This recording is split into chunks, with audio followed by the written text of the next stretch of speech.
Sources are the additional files and static content that you code use such as bitmap, layout definition, user interface strings and more. आपके resources के अंदर आपने bitmaps का क्या मतलब होता है, जो आपके बिट्स की मैपिंग करके पिक्सेल्स की फॉर्म में डेटा आता है जिसको हम इमेजेस कहते हैं, जिसमें आपके जेपीजी होता है, पीएनजी होता है और डिफरेंट फॉर्मेट होते हैं, गिफ होते हैं। ये सारे जो होते हैं ना, ये बिट मैप्स होते हैं। बिट्स की ऐसी मैपिंग होती है कि फाइनल प्रोडक्ट में आपको इमेज शो होता है। लेआउट की डेफिनेशन के कैसा लेआउट आपने करना है, आपका लेआउट डिफरेंट तरह के लेआउट्स हैं, वो आप हम आगे इंशाल्लाह नेक्स्ट वीक डिस्कस करेंगे। यूज़र इंटरफेस स्ट्रिंग, यूज़र की इंटरफेस स्ट्रिंग कैसे होनी चाहिए, यूज़र को कैसे हमें इंटरफेस करना है, जीयूआई कैसे डिलीवर करनी है और बाकी चीज़ें हम जो देखेंगे वो यहाँ पे हम डिस्कस करेंगे। प्रोवाइडिंग रिसोर्सेज और एक्सेसिंग रिसोर्सेज जो मेन हमारे टॉपिक यहाँ पे कवर अप करेंगे। प्रोवाइड का मतलब है हम रिसोर्सेज को वहाँ पे कहाँ पे किस फोल्डर में किस जगह कैसे स्टोर करेंगे, और एक्सेसिंग का मतलब है फिर उन रिसोर्सेज को जब हम किसी फोल्डर के अंदर रखेंगे तो उसको अपनी ऐप के थ्रू कैसे एक्सेस करके यूटिलाइज करेंगे। Where to save resources, providing का मतलब कि सेव कहाँ पे करना है, अल्टरनेटेड और जो डिफ़ॉल्ट रिसोर्सेज उनको कैसे हमने क्रिएट करके उनमें डेटा रखना है, और एक्सेसिंग का क्या है, रिसोर्सेज को कैसे हमने यूटिलाइज करना है, कैसे रेफर करना है अपने कोड के अंदर। एक्सएमएल के रिसोर्सेज हो गए, your application code from XML. For example आपने एक लेआउट बनाया है, उस लेआउट को आप एक्सेस कर रहे हो जावा के अंदर, तो उसको कैसे हम एक्सेस करेंगे वो सारा हम यहाँ पे डिस्कस करेंगे। प्रोवाइडिंग रिसोर्सेज में प्रोवाइडिंग का मतलब कि आपके जितने भी रिसोर्सेज हैं, कोड हो गया, आपके एक्सटर्नलाइज एप्लीकेशन रिसोर्सेज जिसमें इमेजेस होती हैं। इमेजेस आप ड्रा तो नहीं करते ना, मोस्टली इमेजेस आप लोग क्या करते हो, कैसे डाउनलोड करते हो या कोई इमेज बनी होती है जो उसको ग्राफिक्स कंप्यूटर ग्राफिक्स के अंदर एडोब रीडर के अंदर खुद से भी बनाते हो, तो उसको आप इंस्टॉल करते हो, तो वो हम कहाँ पे सेव करेंगे। स्ट्रिंग्स जो होती हैं, जो बिल्ट स्ट्रिंग एप्लीकेशन का नाम हो गया, बाकी चीज़ें होंगी, जो हमारी कांस्टेंट स्ट्रिंग होगी वो कहाँ पे रखेंगे, उनको हम इंडिपेंडेंटली। मैंने आपको पहले बताया कि MVC पे काम करता है, मॉडल व्यू कंट्रोलर। मॉडल अलग होता है, व्यू अलग लेयर होती है और कंट्रोलर अलग लेयर्स होती है। इनको अलग अलग ताकि ये एक दूसरे के साथ डायरेक्टली कनेक्ट, अगर एक किसी भी लेयर्स के अंदर हम चेंज करें तो बाकी लेयर हमारी अफेक्ट ना हो। फॉर एग्जांपल हमारे व्यू इंटरफेस में हमको चेंज कर रहे हैं, हमारी एक्सएमएल के अंदर कुछ चेंजेस आ रही है, तो हमारी बैक एंड जावा के कोड के अंदर उसका कोई इफेक्ट ना हो। जावा में कोई हम लॉजिक लगा रहे हैं तो उसका हमारे इंटरफेस के साथ कोई ताल्लुक ना हो। इमेजेस जो हमने स्टोर किए हैं उनको हम जिस कोड के अंदर जिस जगह पे यूज़ कर रहे हैं वहाँ पे एक्सेस हो, उसके अलावा उसका कोई काम ना हो। तो ये सारी चीज़ें होती हैं जो कि हमने यहाँ पे डिफरेंट तरीके से इसको मैनिपुलेट करते हैं, स्टोर करते हैं। अच्छा जी, एप्लीकेशन लेआउट होते हैं, स्ट्रिंग जो बता दिया। You should also provide alternate resources. Alternate resources के आप लोग एडजस्ट करते हो खुद से, जिसमें आप लोग क्या करते हो, स्क्रीन के साइजेस फिक्स कर देते हो, एडजस्टेबल कर देते हो, या फिर आपकी मर्जी आप किस तरह की आपने एक फिक्स डिज़ाइन करना, उसका लेआउट या रिलेटिव लेआउट करना आपकी मर्जी है। कौन सी लैंग्वेज भी आप बनाना चाह रहे हो, application English by default English होती है, उसके अलावा कोई लैंग्वेज यूज़ करना चाहते हो तो उसके लिए आपके पास बिल्ट इन फंक्शंस होते हैं, उनको यूटिलाइज करते हैं या फिर खुद से लॉजिक डिज़ाइन करते हैं ताकि आपकी जो एप्लीकेशन है उस लैंग्वेज में आप उसको डेवलप कर सके। अच्छा, एक एप्लीकेशन मल्टीपल लैंग्वेज में भी आप डेवलप कर सकते हो। उस लैंग्वेज के आपने APIs को कॉल करना है, इंटीग्रेट करना है और यूटिलाइज करना है। रन टाइम पे आपका Android automatically use appropriate resource based on configuration. Android आपको पता है एक पूरा प्लेटफॉर्म है जिसके अंदर ऑटोमेटिक कॉन्फ़िगरेशन होती है। आप लोगों ने जो भी जिस लिहाज से उसकी कॉन्फ़िगरेशन की होगी, आपका पीछे बैकएंड पे लिनक्स बेस्ड कर्नल होता है जो इसको हार्डवेयर के साथ कनेक्ट करता है और उसके मुताबिक इसको एग्जीक्यूट कर देता है। ठीक हो गया जी।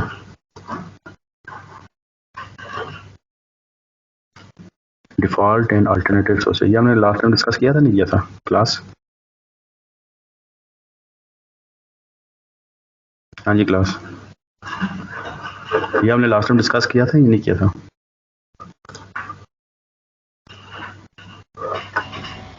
नहीं किया सर। नहीं किया था? इतना सोच के भी बता रहे हैं सर, याद नहीं है ना? लेक्चर्स आप लोगों को असाइनमेंट वगैरह शेयर होंगी इस वीक, अपने पहली असाइनमेंट बनाने करके लानी होगी, और LMS को जल्दी से एक्टिवेट करा लें। 6 के बाद से आपका एक्टिव होना चाहिए ताकि मैं आपको LMS पे सारा कुछ शेयर करूँ। अच्छा, डिफ़ॉल्ट बाय नेम समझ आ रही है? जिस तरह आप लोगों ने प्रोग्रामिंग के अंदर देखे थे, बिल्ट इन और यूज़र डिफाइंड फंक्शंस होते हैं। बिल्ट इन फंक्शंस कौन से होते हैं? जो लैंग्वेज आपको पहले से ही दे देती है पहले से ही, उसको डिज़ाइन करके आप जस्ट उसको कॉल करते हो, उसको पैरामीटर पास करते हो और उसको यूटिलाइज करते हो। और यूज़र डिफाइंड कौन से होते हैं, जो कि आप खुद से डिज़ाइन करते हो, अपनी लॉजिक के मुताबिक करते हो। सेम एज इट इज़ यहाँ पे डिफ़ॉल्ट रिसोर्सेज वो होंगे जो आपको एंड्रॉयड खुद से प्रोवाइड करती है। लाइक आपको ड्राइबल का एक फोल्डर है, रिसोर्स का एक फोल्डर है, स्ट्रिंग का एक फोल्डर है। तो इस तरह के जो फोल्डर हैं जिसके अंदर बाय डिफ़ॉल्ट आप ड्राइवर के अंदर डिफरेंट इमेजेस रखोगे। अच्छा, लेआउट के अंदर आपने डिफरेंट लेआउट डिज़ाइन करने हैं, एक्सएमएल की जितनी फाइल्स होंगी। स्ट्रिंग को आपने जो आपकी स्ट्रिंग्स होंगी, फॉर एग्जाम्पल आपने जो स्टैटिक स्ट्रिंग रखनी है, कॉन्स्टेंट स्ट्रिंग रखनी है, कोई मेन्यू डिज़ाइन करना है तो मेन्यू के फोल्डर में होगा। और अल्टरनेट रिसोर्सेज जो आप लोगों ने खुद से डिज़ाइन करने हैं, खुद से बताना, लाइक लैंग्वेज की स्पेसिफिकेशन क्या होनी चाहिए, स्क्रीन का साइज़ क्या होना चाहिए, बाकी ये सारी चीज़ें तो वो आपकी मर्जी है, वो कस्टमाइज हो सकती है। तो इस तरह की चीज़ें आप यूज़ करते हो। डिफ़ॉल्ट रिसोर्सेज में 2 डिफरेंट डिवाइसेज हैं, आपको एग्जांपल के तौर पे बता रहे हैं। Each have default layout, the app provides no alternative layout.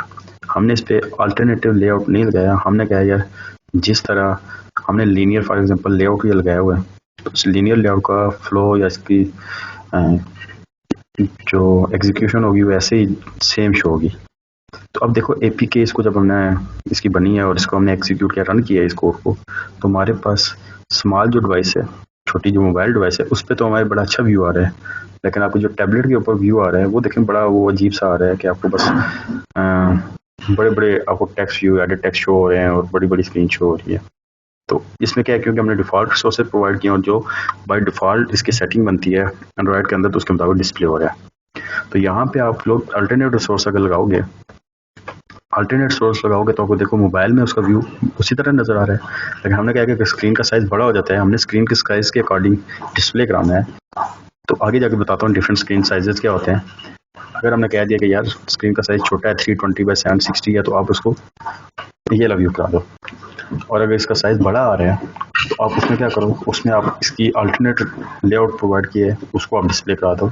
इस तरह आपने ऊपर 2 ब्लॉक्स लगाना है, एक लेफ्ट साइड पे लगाना और मेन स्क्रीन पर कोई वीडियो चल रही है, ये वीडियो प्लेयर बनाया तो वो यहाँ पे आप डिस्प्ले कर दो। तो ये इस तरह आपको अल्टरनेट सोर्सेज के ये फ़ायदे होते हैं कि आप according to the device requirement उसको एडजस्ट कर सकते हो। ठीक हो गया class?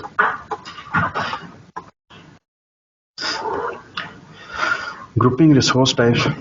You should place each type of resource in a specific subdirectory of your project resource directory.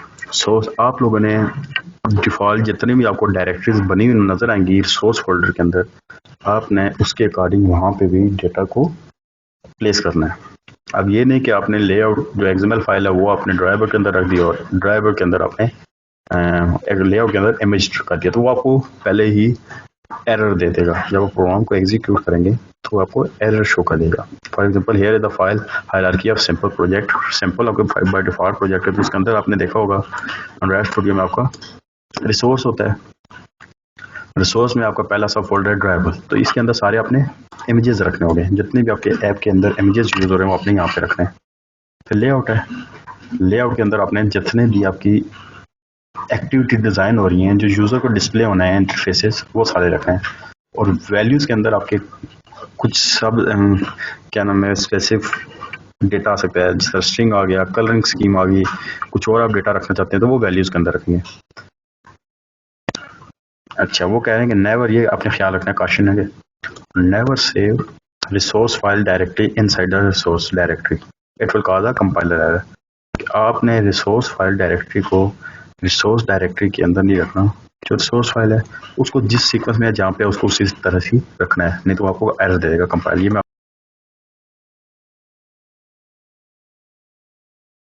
Directory के अंदर रिसोर्स के फोल्डर के अंदर आप लोगों ने देखा होगा, मैं आपको बताता हूँ।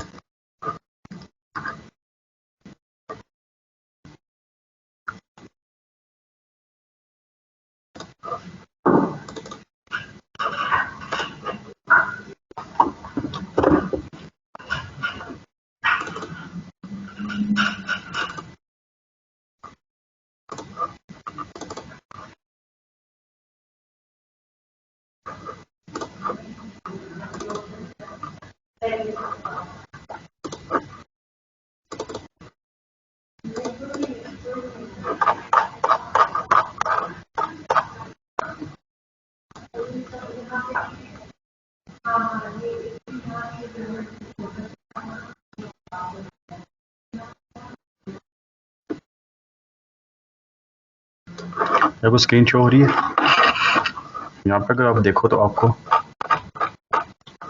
यस ये जो है सर। ना रिसोर्स, इसके अंदर ये डिफ़ॉल्ट रिसोर्सेज होते हैं।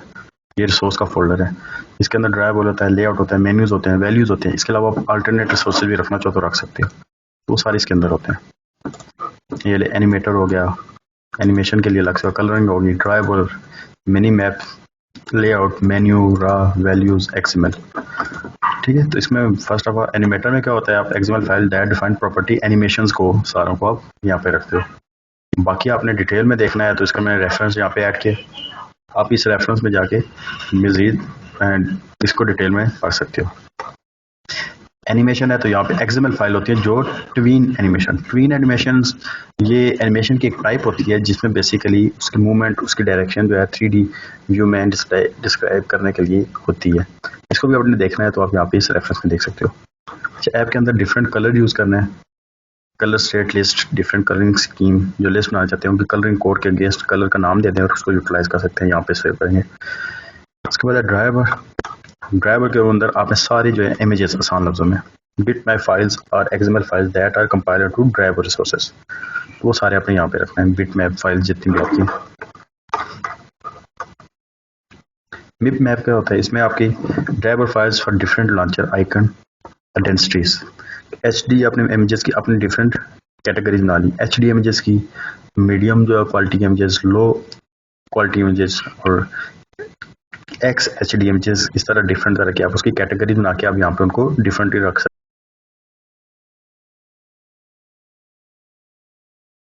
जब आप एप्लीकेशन जब लोड होती है ना, जब आप उसको रन करते हो तो आपके एंड्रॉयड जो ऑपरेटिंग सिस्टम से जब लोड होती है, रैम के अंदर आती है, उस टाइम पे आपको सबसे पहले एक स्क्रीन शो होती है। उसमें मोस्टली क्या होता है, आप लोग इमेजेस लगा देते हो, अपना लोगो लगा देते हो एप्लीकेशन का, तो वो आपकी स्प्लैश स्क्रीन होती है। वो सारा कुछ आप यहाँ पे रख सकते हो। लेआउट में आपके जितने भी इंटरफेस होते हैं, जितने भी अपने यूज़र को एक्टिविटी शो करानी है, वो सारी आपने यहाँ पे रखनी होती है। मेन्यू, आप डिफरेंट मेन्यूज अगर रखते हो, define application menu such as option menu हो गया, कॉन्टेक्स्ट मेन्यू हो गया, सब मेन्यू हो गया, ड्रॉप डाउन मेन्यू हो गया। किसी तरह के मेन्यू की अपनी लिस्ट जो बनानी होगी वो आपने यहाँ पे रखनी होगी। अरे arbitrary files to save in their raw form, कोई रैंडम फाइल और फोल्डर आपने कहीं स्टोर करना है जो डिफरेंट क्वालिटी की होगी, इमेजेस के अलावा हुई होगी, PDF या किस तरह की अपने अलग से रखनी है, तो जेनेरिक टर्म की वो यहाँ पे रख सकते हैं जी। फिर वैल्यूज़ है, तो वैल्यूज़ में आप रखोगे सिंपल वैल्यूज़, एरे, कोई आपने डिफ़ॉल्ट एरे बना दी है, सीक्वेंस ऑफ जिसमें आपने डेटा शो कराना हो, कलरिंग स्कीम, कोई डिफरेंट डायमेंशन, स्ट्रिंग्स, मतलब आप स्टैटिक वैल्यू, कांस्टेंट वैल्यूज़ को रखना तो आप यहाँ पे रख सकते हो वैल्यूज़ के अंदर। XML आर्बिट्रेटरी फाइल्स जो आपने रीड करनी हो रन टाइम पे, या वो आप यहाँ पे रख सकते हो। ये जो है ना, बाकी ये जिसमें XML होगी, रॉ होगी, एनिमेशन और एनिमेटर, ये बहुत कम यूज़ होती हैं। ये अब अगर आप इस तरह की ऐप बनाते हो तो वहाँ पे आप इसको बना लो, लेकिन ज़्यादातर हमारी जो यूज़ होती है, कलर भी सारे अलग से यूज़ कम होता है, ड्राइवर होता है, मिनी मैप होता है, लेआउट होता है और वैल्यूज़, ये जो ब्लू में लिखे हुए हैं ना, ये आपकी ज़्यादा यूज़ होती है और इनको आप बाय डिफ़ॉल्ट यूज़ भी करते हो और ये आप ऑलरेडी यूज़ कर चुके होगे। ये तो आपके डिफ़ॉल्ट रिसोर्सेज है। इसके अलावा आपके अल्टरनेटिव रिसोर्सेज होते हैं जो कि सपोर्ट करते हैं स्पेसिफिक डिवाइस कॉन्फ़िगरेशन, डिवाइस के अकॉर्डिंग आप लोगों ने एडजस्ट करनी होती है। तो ये आप जब कोई स्पेसिफिक रिक्वायरमेंट के अगेंस्ट कोई स्पेसिफिक एप्लीकेशन डिज़ाइन कर रहे होते हो, किसी प्रॉब्लम के अगेंस्ट सोल्यूशन दे रहे होते हो, तो आप लोग क्या करते हो, उसके लिए कोई सोल्यूशन डिज़ाइन करते हो। आप देखते हो कि यार वो बाय डिफ़ॉल्ट रिसोर्सेज से आपकी सोल्यूशन जो ऑप्टिमल सोल्यूशन डिज़ाइन हो रहा है या नहीं। अगर हो रहा है तो फिर तो ठीक है, अगर नहीं हो रहा तो फिर आप लोगों ने इसके अल्टरनेट रिसोर्सेज रखने हैं।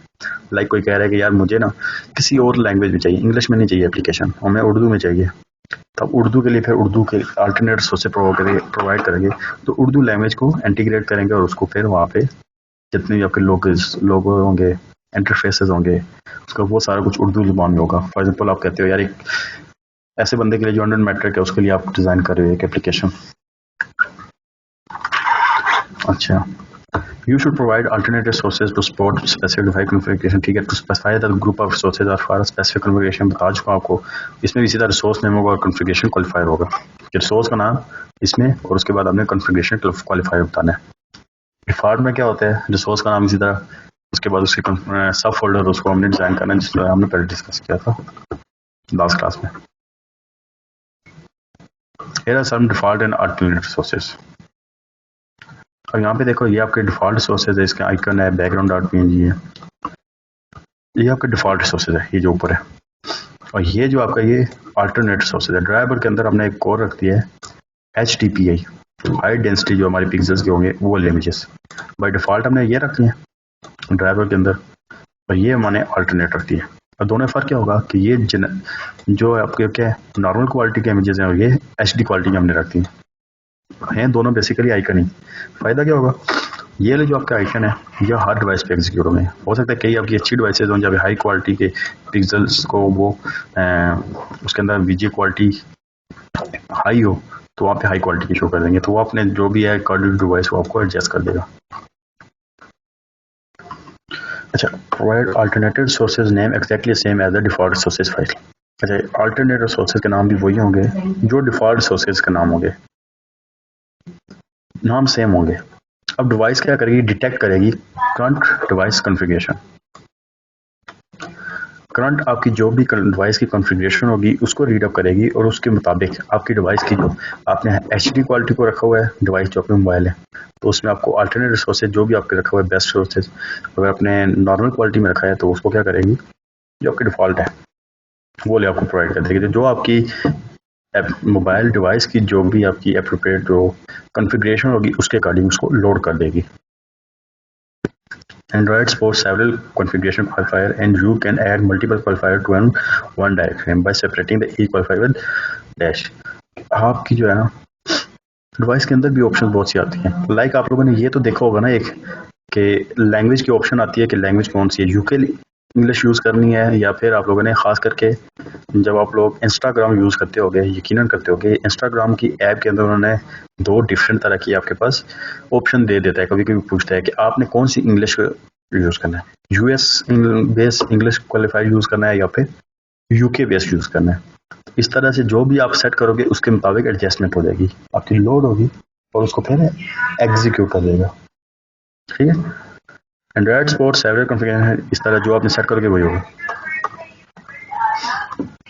ये कुछ कॉन्फ़िगरेशन क्वालिफायर्स हैं. फॉर एग्जांपल आप लोगों ने मोबाइल कंट्री का कोड सेट करना है तो MCC होता है, mobile country code. Option mobile network code from the SIM card in the device. जिस तरह आप लोग नाम लिखते हो ना, +923335166098, इस तरह जो भी आपने रखना है, +923215123649, इस तरह जो भी आप मोबाइल का आपका होता है मोबाइल नंबर, तो आप क्या करते हो, आप सबसे पहले उसके अंदर आप क्वालिफायर ऐसे पास करते हो एडजस्टेबल कि सबसे पहले MCC होता है आपका, MCC क्वालिफायर है, उसके साथ आप जो भी नंबर दोगे. फॉर एग्जांपल पाकिस्तान का 410 है तो आपने इस तरह लिखिए MCC 410. MCC क्या है, मोबाइल कंट्री कोड, और MNC मोबाइल नेटवर्क कोड.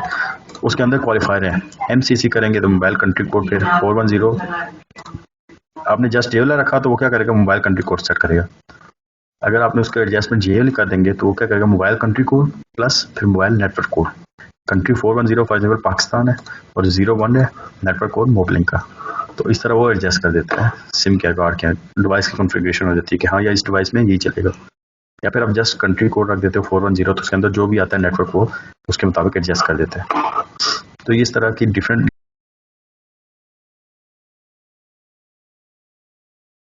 फिर लैंग्वेज है. इसी तरह लैंग्वेज में आप कोई लैंग्वेज डिफाइन करना चाहते हैं तो उसके क्या है, सिंपल आपने पहला क्वालिफायर शेयर किया तो उस लैंग्वेज का आ जाएगा. लैंग्वेज लिखवा है 2 लेटर लैंग्वेज कोड, ISO का एक स्टैंडर्ड है 639 या स्कोर 1. तो इस तरह option followed by 2 letter region code proceed by lower case. The code are not case sensitive. The R prefix is used to distinguish the region portion. You cannot specify a region alone. तो आप R या तो आप direct उसको language का use करें FR. अगर FR के साथ आपने रीजन भी डिफाइन करना है तो आपने FR मतलब फ्रेंच, रीजन उसका कौन सा है, कनाडा में जो बोली जाती है फ्रेंच, रीजन कौन सा है? France. EN generic English, EN colon region US based English use करो। तो इस तरह आपसे खुद से भी कॉन्फ़िगरेशन कर सकते हो जहाँ पे आपको रिक्वायर होगा। ये कुछ चीज़ें हैं जो आपको कम यूज़ होती हैं लेकिन आपको पता होना चाहिए। लेआउट डायरेक्शन कि आपकी जो लेआउट है, लेआउट डायरेक्शन आपकी एप्लीकेशन का मतलब लेआउट, L से मतलब लेआउट, D से मतलब डायरेक्शन, राइट टू लेफ्ट या लेफ्ट टू राइट आपने को भी करनी है तो वो भी आप इस तरह यूज़ कर सकते हैं। वैसे नॉर्मली आप क्या करते हो, ओरिएंटेशन में आप दे देते हो वर्टिकल या हॉरिजॉन्टल लीनियर लेआउट के अंदर जिस तरह, तो ऑटोमेटिकली आपको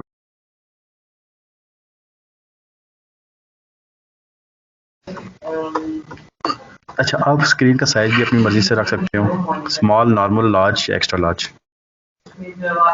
ये ऑलरेडी मैं क्यों इसको थोड़ा फास्ट मूव कर रहा हूँ, मैं बार बार बता रहा हूँ कि ये चीज़ें लैब में आप ऑलरेडी बहुत सारी चीज़ें कर चुके हो, बहुत आगे हो, ये बेसिक अभी हमें ताकि मैं भी उनको पहुँच जाऊँ थोड़ा स्पीड में। स्मॉल करोगे तो उसका स्क्रीन का साइज बाय डिफ़ॉल्ट आपका करेगा 320 एक्स एक्सेस में पिक्सल, 426 वाई एक्सेस में, एक्स इंटू वाई रोज इंटू कॉलम की फॉर्म में आपके इतने DP डेंसिटी इंडिपेंडेंट पिक्सल, याद है उस टाइम बताया था आपको, कर देता है।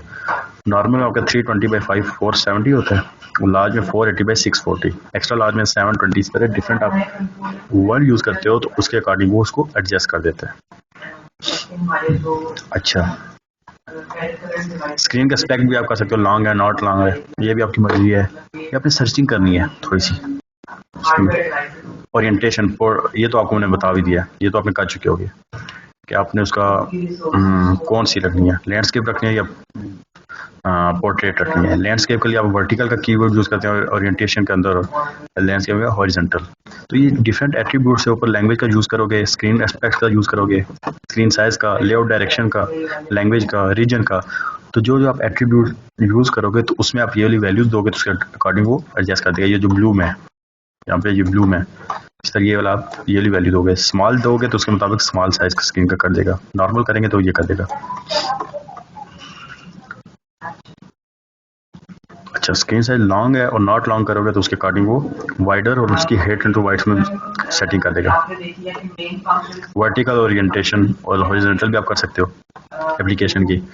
अच्छा आपने डेंसिटी के ऊपर आपने देखना है पिक्सल क्वालिटी कैसे यूज़ करनी है, तो उसके लिए आप क्या करोगे, लो डेंसिटी भी यूज़ करोगे, लो DPI, MDPI, medium, high, HDPI, extra high तक करोगे।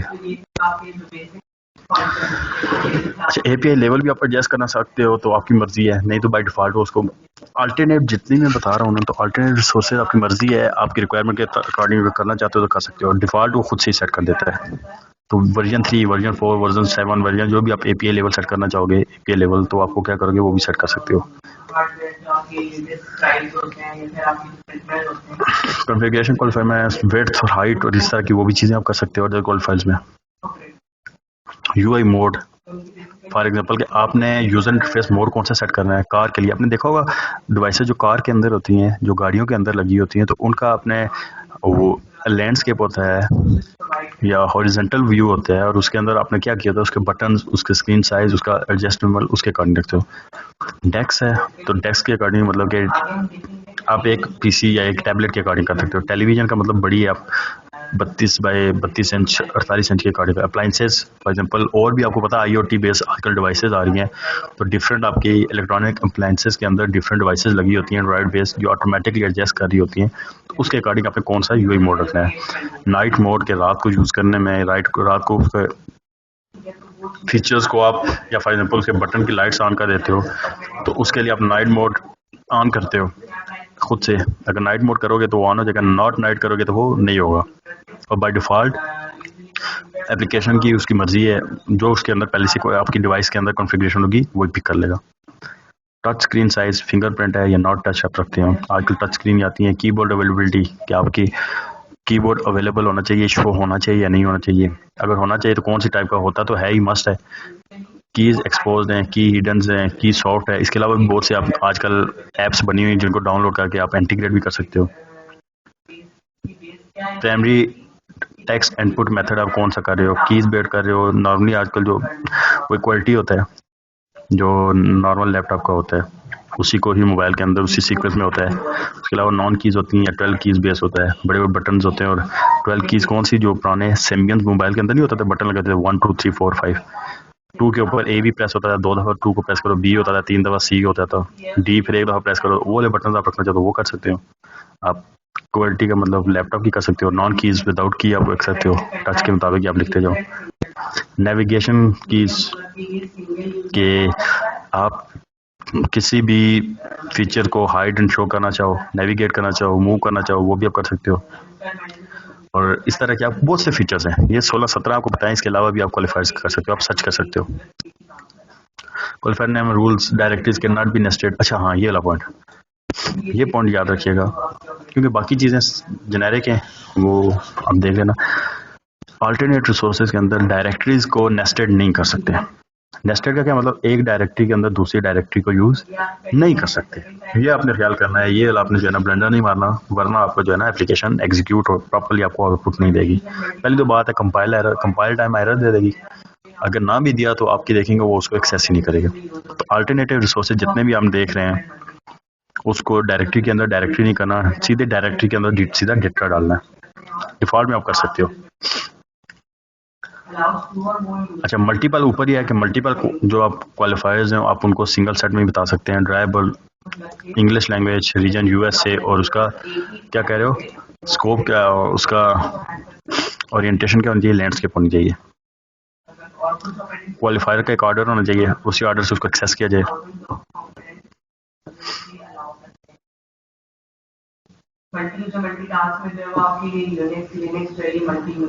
अच्छा, वो ये कह रहे हैं कि आपने अगर different क्वालिफायर्स alternator by default use करने हैं, या दो से ज़्यादा अल्टरनेटिव रिसोर्सेज यूज़ करने हैं, तो उसको एक डायरेक्टरी या एक नाम से नहीं रख सकते। जिस तरह ये रेड हुआ है ना कि ड्राइवर के अंदर आपने रिसोर्स रखा है, रिसोर्स ES भी रख दिया है, स्पेन का और फ्रांस का भी रीजन प्रोवाइड कर दिया, स्पेन के अकॉर्डिंग कर दे और फ्रांस के अकॉर्डिंग।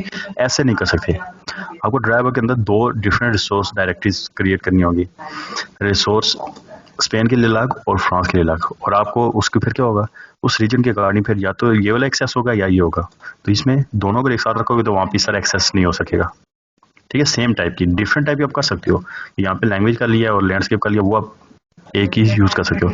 लेकिन सेम टाइप की जो आप अल्टरनेटिव सोर्सेज यूज़ कर रहे हो तो उनको अलग अलग डिफाइन करेंगे। सेम करेंगे तो फिर आपके कंपाइलर को समझ नहीं आएगी यार ये कौन सा कहना चाह रहा है, ये कहना चाह रहा है या ये वाला रीजन कहना चाह रहा है। उसको फिर अलग से करो, फिर उसके मुताबिक जो डिवाइस की कॉन्फ़िगरेशन होगी उसके मुताबिक या तो इसको पिक कर लेगा या इसको कर लेगा। ठीक हो गया क्लास?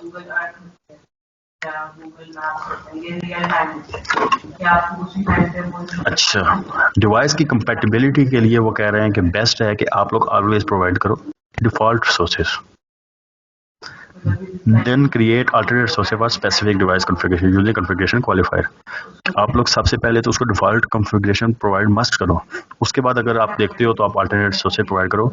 अगर आप सिर्फ अल्टरनेट रिसोर्सेज या अल्टरनेटिव रिसोर्सेज प्रोवाइड करोगे और डिफ़ॉल्ट नहीं होगा तो किसी हो सकता है फिर आपकी डिवाइस किसी ऐसे रीजन में या ऐसी लैंग्वेज को आप यूज़ करना चाहो जो उस रीजन में हो ही ना, तो फिर क्या करेगा वो, आपकी एप्लीकेशन काम ही नहीं करेगी। तो अगर आप प्रोवाइड करोगे डिफ़ॉल्ट रिसोर्सेज पहले फिर अल्टरनेटिव सोर्सेज, तो क्या करेगी, अगर अल्टरनेटिव सोर्सेज वो कंपैटिबल नहीं हो रही उस डिवाइस के साथ तो फिर क्या करेगा वो डिफ़ॉल्ट सोर्सेज को एक्सेस कर लेगा। तो ये फ़ायदा होता है। तो आपने ये प्रैक्टिस मस्ट करनी है कि आपने हमेशा पहले डिफ़ॉल्ट सोर्सेज को प्रोवाइड करना है और उसके बाद आपने अल्टरनेटिव सोर्सेज देना है।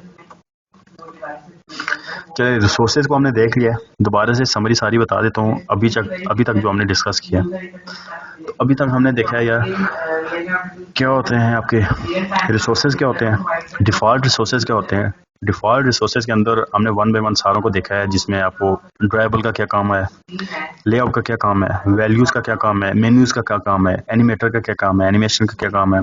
ये डिफरेंट हमने डायरेक्टरीज़ को देखा है।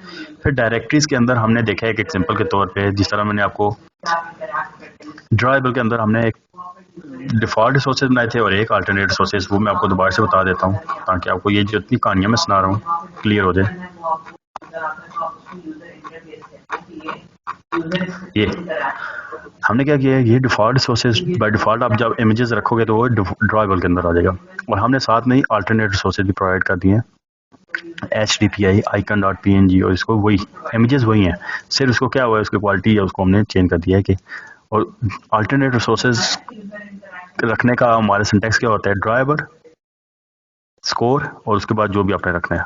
डिफ़ॉल्ट में सिंपल वही फोल्डर का नाम होगा, लेकिन अल्टरनेटिव में हमें स्कोर का कीवर्ड यूज़ करना होगा या स्पेशल कैरेक्टर यूज़ करना होगा। उससे पहले हमने डिफ़ॉल्ट रिसोर्सेज के साथ उसको एक्सटेंड करना होगा जो अल्टरनेट रिसोर्स आप प्रोवाइड कर रहे हो। ये देखा है। फिर डिफरेंट कंट्रीज डिफरेंट तरह के हमने अल्टरनेट रिसोर्सेज को देखा है।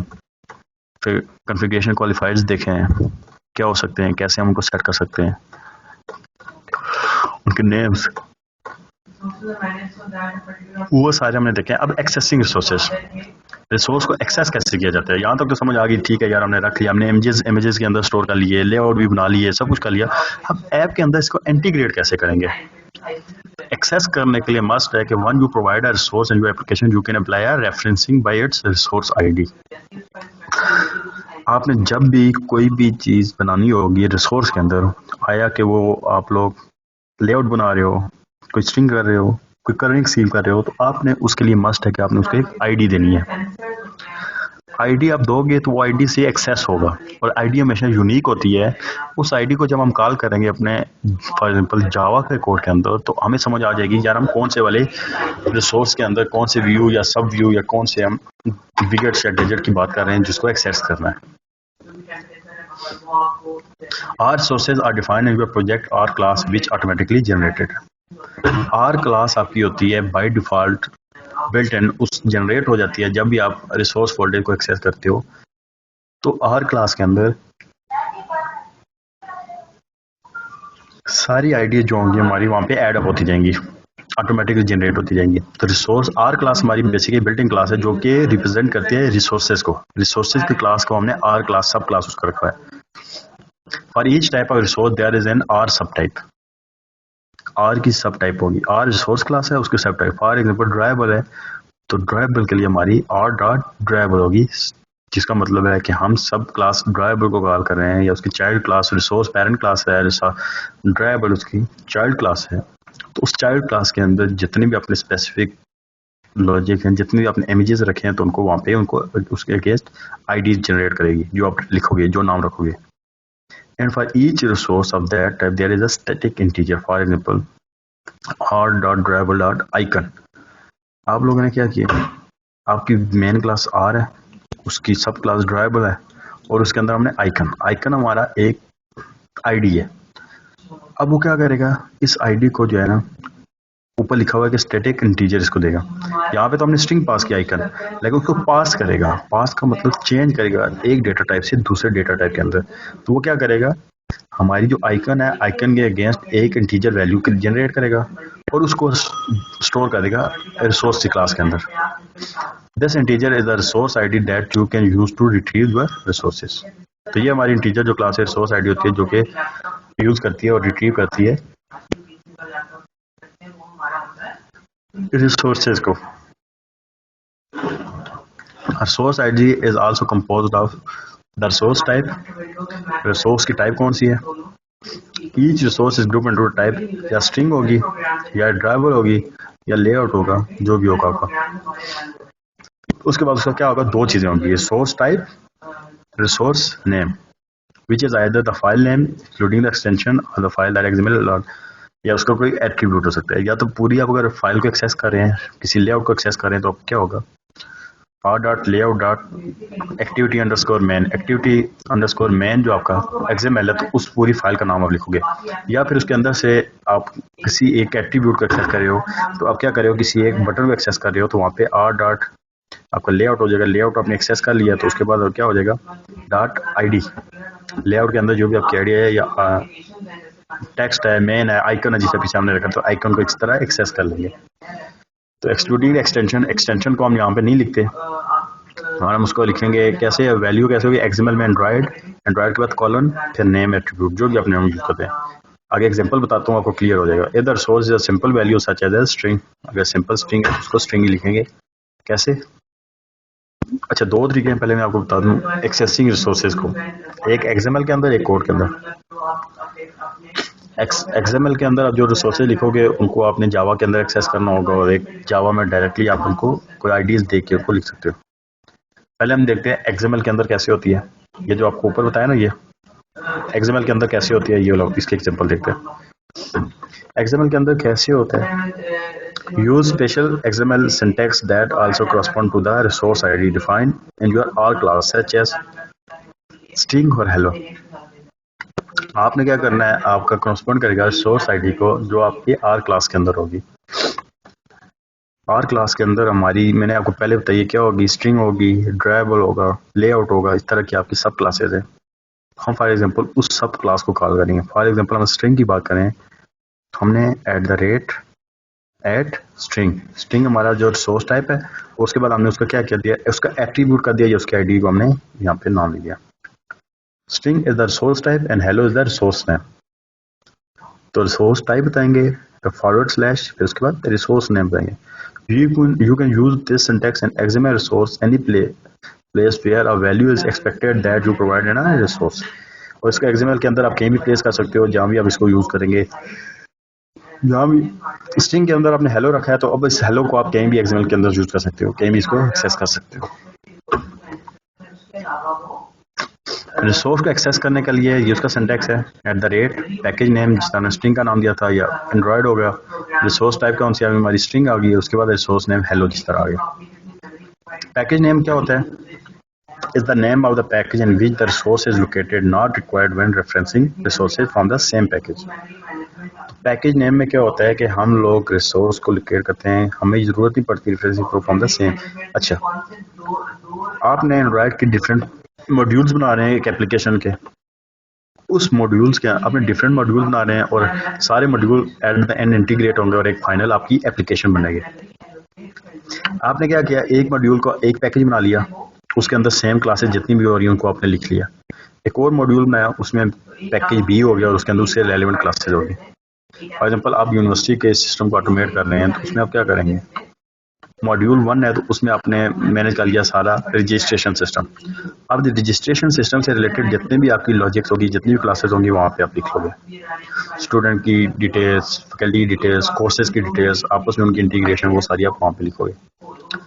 इसी तरह आपका क्या होगा, दूसरा आपका मॉड्यूल है अकाउंट्स का, आपने रजिस्ट्रेशन की और उसकी ऑब्जेक्ट्स में डेटा आपके नाम के अगेंस्ट एक ऑब्जेक्ट क्रिएट हो गया क्लास में, और उसमें सारी डिटेल चलेगी आपने कौन कौन से कोर्सेज उठाए, उन कोर्सेज के क्रेडिट आवर काउंट होंगे और जाके अकाउंट्स में आपकी उसके अगेंस्ट फीस जनरेट, फी जो होगी या आपका जो भी होगा वाउचर होगा, फी वाउचर, वो जनरेट हो जाएगा। आपने 6 कोर्सेज उठाए तो 6 कोर्सेज के अगेंस्ट आपका फी वाउचर जनरेट हो जाएगा। 4 उठाए तो 4 हो जाएगा। तो इसमें क्या होगा, कहने का मतलब आपने डिफरेंट पैकेजेस बना लिए हैं और सेम क्लासेस डिफरेंट पैकेजेस के अंदर रखी हैं और उनको आपने एक्सेस करना है, तो आपको सेम पैकेज के अंदर उसको रेफर करने की जरूरत नहीं है, लेकिन डिफरेंट पैकेज में करोगे तो उस पैकेज का आपने नाम देना होगा। जिस तरह अगर आपने अकाउंट्स के कोई सिस्टम को एक्सेस करना है रजिस्ट्रेशन के मॉड्यूल के अंदर, तो अकाउंट्स के पैकेज का नाम देना होगा रजिस्ट्रेशन के अंदर। लेकिन अगर सेम के अंदर यूज़ कर रहे हैं तो फिर आपको रजिस्ट्रेशन के अंदर, रजिस्ट्रेशन वाले मॉड्यूल के अंदर उस पैकेज के नाम देने की ज़रूरत नहीं होती। फिर रिसोर्स टाइप है, यार कौन सा इमेज कहाँ से उठा रहे हैं, कौन सा डेटा उठा रहे हैं, तो उसको हम सब क्लास रिसोर्स टाइप में कर देंगे। इसको रिसोर्स नेम है either the resource file name without the extension of the Android name attribute value, for simple value. आप रिसोर्स फाइल नेम को विदाउट एक्सटेंशन, अच्छा एट्रीब्यूट के एक्सटेंशन बताने की जरूरत नहीं है। For example layout dot XML, आपकी आइकन डॉट पीएनजी, तो पीएनजी या एक्सएमएल की एक्सटेंशन देने की जरूरत नहीं है, डायरेक्ट आपने उस लेआउट को नाम दे देना है और उस आइकन का नाम देना है, तो ऑटोमेटिकली उठा लेगा। क्यों? क्योंकि आपने सब क्लास को पहले एक्सेस कर चुके हो। आर डॉट ड्राइवर, आर के अंदर ड्राइवर है तो ड्राइवर के अंदर मस्ट है कि आपके सारे इमेजेस होंगी, तो एक्सटेंशन देने की जरूरत नहीं है। लेआउट है तो लेआउट के अंदर सारी एक्सएमएल फाइल होंगी, तो एक्सएमएल फाइल की एक्सटेंशन देने की जरूरत नहीं है, जस्ट एक्सएमएल आपने लेआउट का नाम देना है। फॉर एग्जांपल, अच्छा दूसरा कोड में आप कैसे एक्सेस करोगे, या तो आपको समझ आ गई कि आपने क्या करना है, पैकेज का नेम रिसोर्स और उसको आगे जो भी रिसोर्स नेम होगा / जिस तरह ये आपको नजर आ रही है। लेकिन आप कोड में एक्सेस कैसे करेंगे, use a static integer from subclass of your आर class such as, static integer होगा आर हमारी के मेन क्लास है रिसोर्स की, उसके अंदर सब क्लास है स्ट्रिंग, स्ट्रिंग के अंदर हमने उसके एक एट्रीब्यूट है हेलो, तो हेलो को हम क्या कर रहे हैं, हेलो हमारा जो है रिसोर्स नेम है और जो हमारी स्ट्रिंग है वो हमारी रिसोर्स टाइप है। तो अब हम उसको बता रहे हैं कि यार इसके अंदर जो आपकी जो भी रिसोर्स नेम है इसको यहाँ पे जावा कोड के अंदर, जो हम जावा में अगर बात कर रहे हैं तो जावा की बात होगी, उसके अंदर एक्सेस कर लें। There are many Android APIs that can access your resources when you provide a source ID in that format. आप API की Android की बहुत से एक्सेस कर सकते हो जब उनकी आईडीज को देंगे, जो भी आईडी आपने उस API के अगेंस्ट दी होगी तो उस API की आईडी को आप लिखेंगे तो वो एक्सेस हो जाएगी। कोड के अंदर आपका क्या एग्जांपल है, पैकेज नेम उसी तरह देने की जरूरत है या नहीं, डॉट और यहाँ पे आपका क्या आ रहा है आर। आपने देखा होगा तो जो हमने कॉलन लगाया था उसके बाद हमने दिया था एक्सएमएल के अंदर। एक्सएमएल के अंदर में रिसोर्स, क्योंकि एक्सएमएल ऑलरेडी खुद रिसोर्स का पार्ट है तो सेम पैकेज है तो इसलिए हमें पैकेज का नाम देने की जरूरत नहीं होती। लेकिन यहाँ पे आपका क्या है, रेफरेंस सोर्स पैकेज नेम, उसके बाद हमने फोल्डर मेन रिसोर्स, रिसोर्स के अंदर सब फोल्डर, उसके अंदर फिर फाइल का नेम इस तरह आएगा। पैकेज नेम है सेम पैकेज विच, उसी तरह उसकी जरूरत देने नहीं है। उसके बाद सब क्लास है और उसके बाद वही एट्रीब्यूट्स तरह एक्सेस होगा। अब हम इसकी एग्जांपल्स देखते हैं। ये कोड वाली एग्जांपल दूंगा, इनको आपने रन करना है। जितनी मैंने कहानियां सुनाई है ना उनको आप यहाँ पे हम एग्जांपल देखते हैं। सिंपल रिसोर्स टाइप्स, ये आपके पास कोड लिखा होता है। हम अगर स्ट्रिंग की बात करें तो स्ट्रिंग को हम कैसे लिखेंगे कोड के अंदर, तो कोड के अंदर लिखने का तरीका क्या है, रिसोर्स का नाम हमने फॉर एग्जांपल रिसोर्सेज है, स्ट्रिंग के ये 3 डिफरेंट फोल्डर्स का कोड बता रहा हूँ। ये आपने लिखना है स्ट्रिंग के अंदर, स्ट्रिंग का जो आपका फोल्डर होगा उसके अंदर हमने स्ट्रिंग नेम हेलो, हेलो नाम रखा है तो उसके अंदर स्टोर कर दिया हेलो। जब ये हेलो का हम स्ट्रिंग नेम को एक्सेस करेंगे तो हमारे पास हेलो आ जाएगा। जावा के कोड के अंदर हम करेंगे तो क्या करेंगे, क्लास नेम उसका ऑब्जेक्ट, आपको पता है ना स्ट्रिंग एक क्लास है। वैसे आप लोग इसको डेटा टाइप करते हैं, तो हमने क्या किया इसका, और यहाँ पे अगर हम बात करेंगे तो ये आपका क्या होगा, रिसोर्स टाइप कौन सी टाइप की है, स्ट्रिंग आपकी रिसोर्स टाइप है। उसके बाद रिसोर्स का नेम स्ट्रिंग है, और यहाँ पे हम गेट करेंगे, गेट स्ट्रिंग के यार रिसोर्स की टाइप के स्ट्रिंग को गेट करो, और उसको हमने क्या बताया, रिसोर्स मेन क्लास कॉलन सब क्लास और उसके बाद रिसोर्स नेम। ये जिस तरह मैंने आपको बताया था, तो इसका सिंटैक्स ये होता है। अब हमारे क्या होगा, स्ट्रिंग के अंदर हमारे पास ये हेलो स्टोर हो गया, HELLO, ये वाला हेलो हमारा जो है ना इस स्ट्रिंग में असाइन हो गया। एक्सएमएल के अंदर हम कैसे देंगे, text view, android layout, weight कर दी, हाइड कर दी, उसके बाद हमने क्या दिया, जो भी हमारा पैकेज है कॉलन हमारे टेक्स्ट, हमें टेक्स्ट लिखना है, और उसके बाद हमने क्या किया, अगर हमारे सॉरी ये एंड्रॉइड है और यहाँ पे पैकेज का नाम देना है, अगर डिफरेंट पैकेज है नहीं तो हमने @, और उसके बाद हमने क्या किया, जो हमारे रिसोर्स टाइप है / और उसके बाद रिसोर्स नेम, ये जो ऊपर आपको बताया था अभी,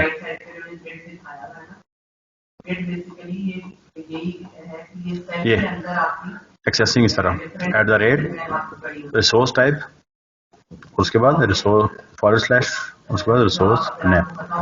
तो ये आपके रनिंग कोड है, इनको आपने एग्जीक्यूट करना है डिफरेंट फोल्डर, तो इस तरह आप उसको यहाँ पे एक्सेस करोगे, लिखोगे। कलर है तो कलर को भी आप इसी तरह एक्सेस करोगे। रिसोर्स है, रिसोर्स का आप लोगों ने क्या कर दिया, गेट रिसोर्स, रिसोर्स की क्लास का आपने ऑब्जेक्ट बना लिया। अच्छा यहाँ पे आप लोगों ने ऑब्जेक्ट नहीं बनाया तो हमने डायरेक्ट एक्सेस इस तरह भी कर सकते हो और इस तरह भी कर सकते हो। हमने इसका ऑब्जेक्ट बनाया RES, हमने एक वेरिएबल बना लिया इंटीजर टाइप का कलर, और उसके अंदर हमने कलर स्टोर कर लेना है। कलर कौन सा, हमारे 2 कलर हैं, हमने नेम, एक ओपेक अंडरस्कोर रेड है, एक हमारा ट्रांसलेशेंट रेड है। इसको हम कॉल करेंगे तो हमारे पास ये रेड आ जाएगा कोड, और इसको कॉल करेंगे तो ये कोड आ जाएगा। हमने गेट कलर किया, उसके बाद इसी तरह हमने R main class dot resource type और रिसोर्स टाइप, उसके बाद रिसोर्स नेम, ओपेक रेड किया तो हमारे पास ये वाला कोड आ जाएगा। वो किस में स्टोर हो जाएगा, कलर के अंदर। और अगर हम कहें कि एक्सएमएल में कैसे एक्सेस होगा तो एक्सएमएल में कैसे करेंगे, उसका एट्रीब्यूट टेक्स्ट कलर @ कलर हमारी क्या हो गया रिसोर्स टाइप, और उसके बाद हमने डायरेक्ट रिसोर्स नेम दे दिया तो हमारे पास ये वाला कोड यहाँ पे एक्सेस हो जाएगा। 2 डिफरेंट तरीके हैं, इस तरह भी आप कर सकते हो, इस तरह भी कर सकते हो। रिसोर्स वैल्यूज इस तरह हमने कुछ वैल्यू स्टोर करनी है, रिसोर्स डायमेंशन नेम हमने text view, height, width, ball का रेडियस, फॉन्ट साइज, तो हमने इसकी सेट कर दी है। अब हम इसको कैसे एक्सेस करेंगे, for example values and different values हमने स्टोर कर ली हैं। इससे हमने ऑब्जेक्ट बना दिया रिसोर्स क्लास का RES, उसको हमने एक्सेस किया। हमने रिटर्न डेटा एक वेरिएबल बनाया फॉन्ट साइज का, और हमने गेट डायमेंशन की है, ये बिल्ट इन आपका फंक्शन है, इसको कॉल किया, जिसके अंदर हमने इसको रिसोर्स का पाथ प्रोवाइड कर दिया। और मेन क्लास डायमेंशन क्या नाम दिया था हमने, DIMEN, डायमंड डॉट, उसके बाद हमने क्या किया फ़ॉन्ट साइज, तो 16 SP हमारे पास यहाँ पे सेव हो जाएगा। और अगर आप इसको टेक्स्ट व्यू में आप अगर XML में एक्सेस करो तो क्या करोगे, एट डायमंड, उसका नाम जो भी आपने नाम रखा हुआ है, और पैकेज का नेम, और सॉरी रिसोर्स टाइप का नेम, और उसके बाद रिसोर्स का नेम, तो इस तरह भी एक्सेस हो जाएगा। वैल्यूज है, प्लैनेट एरे हमने किया है, तो उसको हमने क्या किया, उसको हमने एक स्ट्रिंग के एरे बना लिया जिसमें हमने प्लैनेट्स का नाम स्टोर कर लिया, मरकरी, वेनस, अर्थ, मार्स। और उसके बाद हमने क्या किया, उसका हमने ऑब्जेक्ट बनाया, एक हमने एरे बना लिया स्ट्रिंग प्लैनेट्स के नाम से, और उसको गेट करके यहाँ से डेटा प्लैनेट्स के अंदर स्टोर कर लिया। इसी तरह अगर हम बात करेंगे, इसको हम एक्सेस करेंगे XML के अंदर, कहते हैं XML के अंदर क्या होगा, स्टाइल, क्योंकि हमने रिसोर्स का टाइप किया स्टाइल, स्टाइल का दिया उसका नाम, उसके अंदर टाइप नेम कस्टम टेक्स्ट, तो कस्टम टेक्स्ट में हमारे पास क्या आ जाएगा, इसका ये टेक्स्ट का जो स्टाइल होगा। और इसके अंदर हमने दो स्टाइल किए हैं, एक उसका हमने स्टोर कर दिया टेक्स्ट का साइज और टेक्स्ट कलर, तो जो भी हम यहाँ पे लिखेंगे हेलो वर्ल्ड, हेलो वर्ल्ड का हमारा कलर कौन सा हो जाएगा, ये वाला कलर जो इसका कोड है, उसका साइज क्या हो जाएगा 20 SP। ये रेफरेंस है, इनको भी आप देख सकते हो।